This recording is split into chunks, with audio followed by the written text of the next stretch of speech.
So what does it actually mean to be an American? We talked about it in Unit 2, we talked about it in Unit 3, and here we are in Unit 4, and we're just gonna keep right on talking about it. And the fact that it shows up so much in our history makes me start to think that maybe this is kind of an important question to answer. So if you're ready to get them brain cows milked, let's get to it. Okay, so if you've paid attention over the last few units, then you'll no doubt remember that in every period, all kinds of Americans have been wrestling with the notion of what it actually means to be an American. I'm not like other countries. You see, for most of the colonial period, the answer to the question was to be, like more British. During the Revolutionary and Founding era, the answer was that Americans were people who love liberty. And to be absolutely clear, those answers to the American identity question were the answers of the majority. There were, of course, minority groups who reckoned with a different conception of American identity, namely enslaved and free Black Americans, American Indians, and women. Regardless, for the most part, during those periods, much of the American identity was a borrowed identity from other places in the world. Oh, and by the way, if you want Noteguides to follow along with this video and all my videos, then get that clicky finger out and check the link in the description. Anyway, during this period, we're going to see a big shift in the way Americans begin to answer this question, and in a lot of ways, Americans are going to start to develop a uniquely American identity. I told you I'm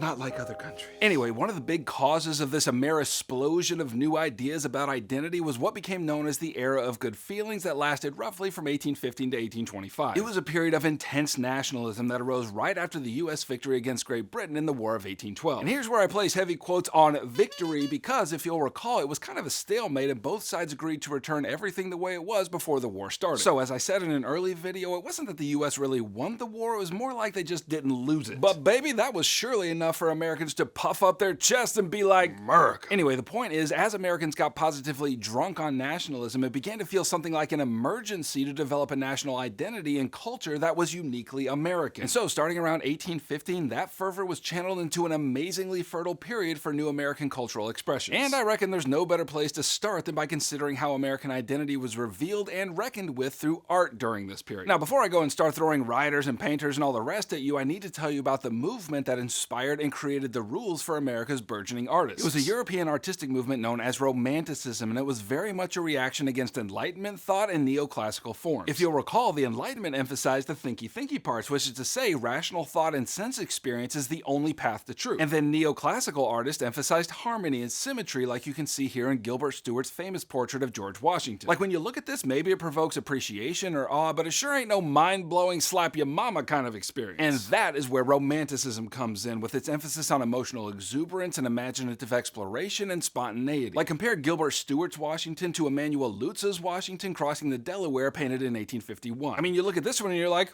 okay.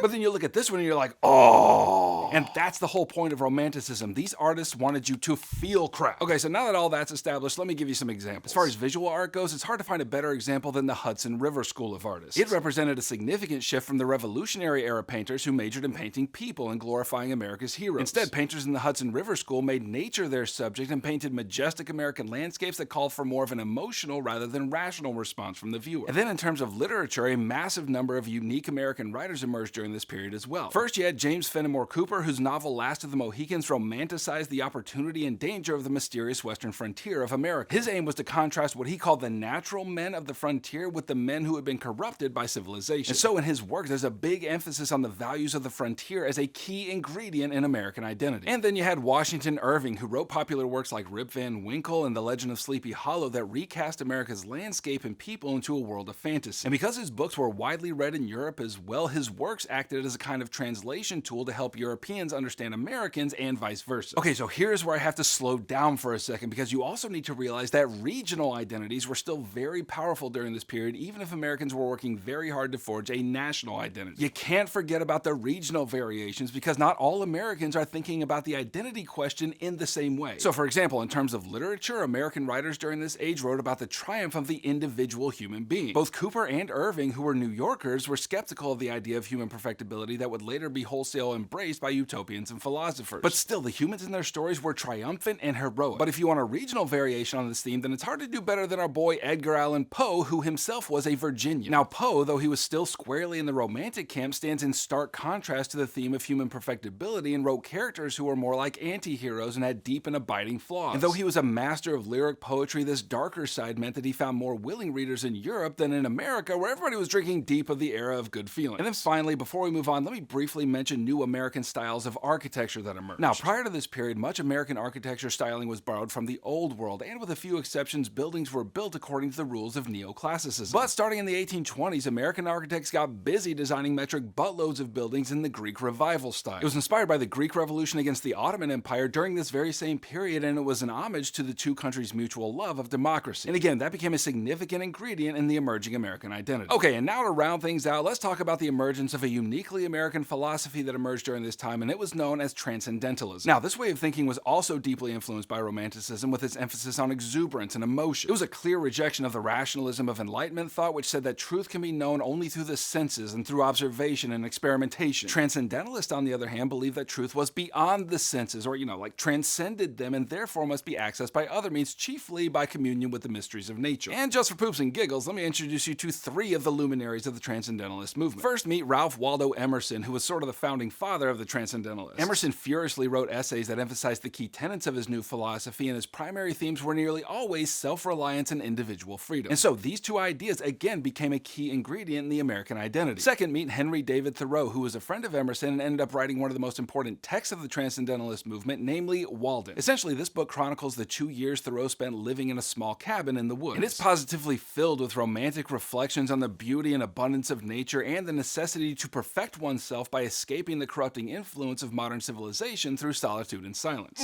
So romantic. And then third, meet Margaret Fuller, who helped spread the new American philosophy to elite circles of women who lived in Boston. And influenced by the Transcendentalist emphasis on the exaltation of all individuals, she wrote Woman in the 19th Century in 1845, in which she harshly criticized the rigid gender roles that kept American women from true equality. And later in this period, this work is going to be a touchstone of the growing movement for women's rights. But we'll have to save that juicy tale for another video. Okay, you can click here to watch my other Unit 4 videos, or you can click here to grab my video note guides, which is going to help you get all the contents of this course firmly crammed into your brain folds. And I'm glad you came around, and I'll catch you on the flip-flop.